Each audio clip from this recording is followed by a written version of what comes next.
कि हम इसको गंभीरता से लेंगे? देखिए, पहली बात तो मैं एक बात बता दूं, हमारे बीसी के पार्टी के चीफ हैं थोल तिरुमावलवन और उनके एक और सांसद हैं रवि कुमार।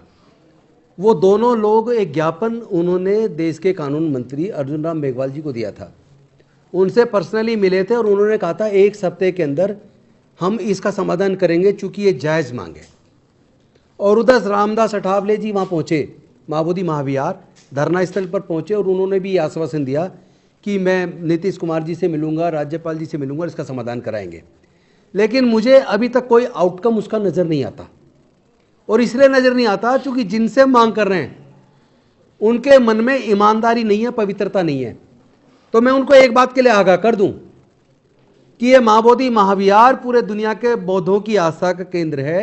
इस महाबोधि महाविहार पर तथागत बुद्ध को बोधि प्राप्त हुई थी, और वहाँ जिस तरह आप ऐसे काम कर रहे हैं, ऐसे आयोजन कर रहे हैं जो बुद्धिज्म के खिलाफ है, जो अंधविश्वास पाखंडवाद को बढ़ावा देते हैं। अगर कोई आपके जो मंदिर है, कृष्ण के मंदिर है, राम के मंदिर है, अगर कोई उस मंदिर में जाके कोई नमाज पढ़ना शुरू कर दे, या कोई चर्च का पादरी कोई आके वहाँ अपनी प्रेयर शुरू कर दे, तो क्या आप उसको स्वीकार करेंगे? बौद्धों की आस्था के केंद्र में ऐसा कोई भी कार्य चाहे वो पिंडदान हो या कोई भी, क्यों कर रहे हो भैया? आपके पास क्या मंदिरों की कमी? आपके पास तो लाखों मंदिर हैं। तो आज ये आंदोलन हम जन जन तक, पूरे देश के कोने कोने तक, पूरे दुनिया के कोने कोने तक लेके जा रहे हैं।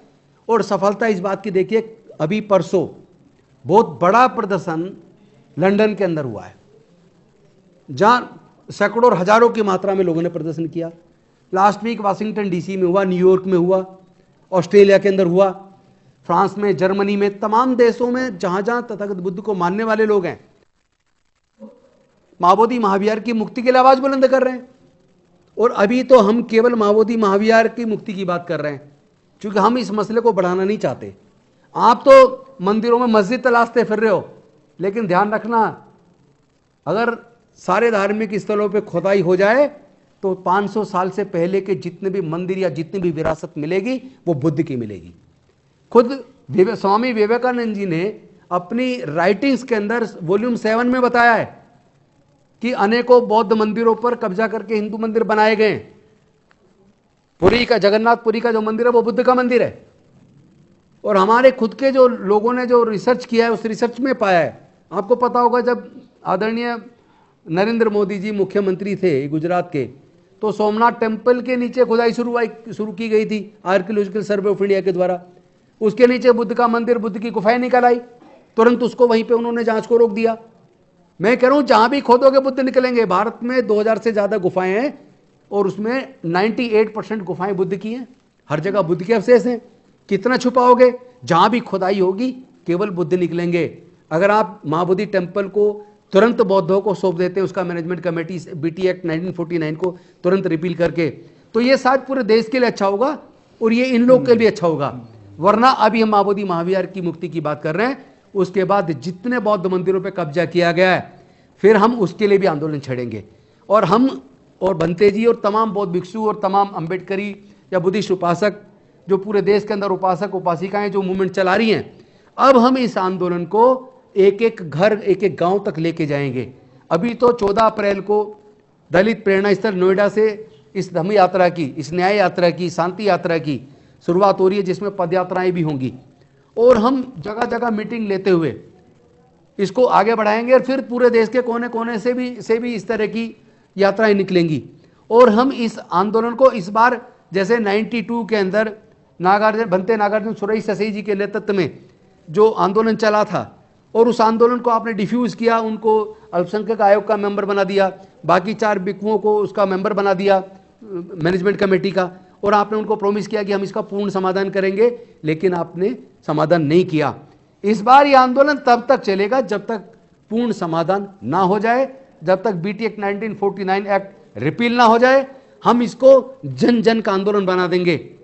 और ये समझ लीजिए, ये केवल अंबेडकर वादियों तक सीमित नहीं है। देश के तमाम दलित, पिछड़े, आदिवासी और यहां तक के माइनॉरिटी के भी 90% लोग ये उस बात को समझ रहे हैं कि हम सबके पूर्वज बौद्ध थे। यानी भारत में 90% लोगों के पूर्वज बौद्ध थे। तो ये 90% लोगों का आंदोलन बनता जा रहा है।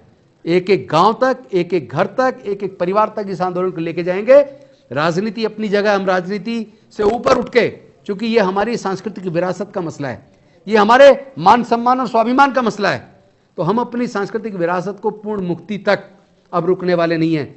और एक तरफ सर्वोच्च न्यायालय के न्यायाधीश जजमेंट दे रहे हैं आस्था के आधार पे, तो हमारी आस्था की कोई कदर नहीं है क्या? तुम्हारी आस्था आस्था, हमारी आस्था आस्था नहीं है। तो ये आंदोलन बहुत ज़्यादा बड़ा होने वाला है। मैं तो निवेदन करूंगा आदरणीय नीतीश कुमार जी से भी और देश के प्रधानमंत्री नरेंद्र मोदी जी से भी, वो दिल बड़ा करके इस समस्या का समाधान तुरंत कर दें, अन्यथा ये इतना बड़ा आंदोलन होने वाला है, ये आपके बस की संभालना नहीं है।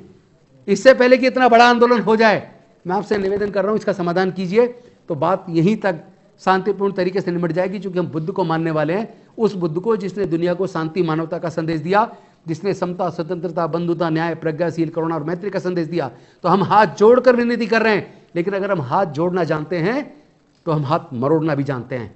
अभी हम इंतजार कर रहे हैं, देखते हैं आप लोग कितना और रिजिड होके हट धर्मी करके बैठे रहेंगे। आप हमारी अगर परीक्षा ले रहे हो तो आप हमारी परीक्षा ले लो। अगर ये आंदोलन कुर्बानी मांग रहा है तो सबसे पहले हम लोग कुर्बानी देंगे बनते जी।